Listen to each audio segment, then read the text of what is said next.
Satyabama Institute of Science and Technology, Chennai and Sriperumbudur.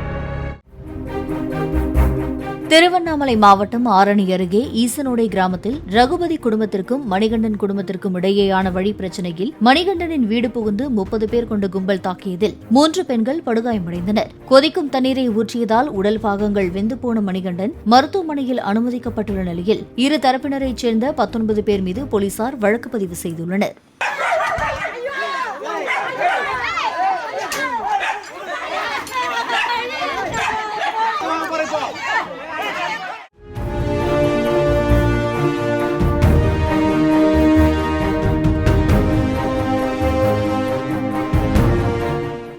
Satyabama Institute of Science and Technology, Chennai and Sriperumbudur.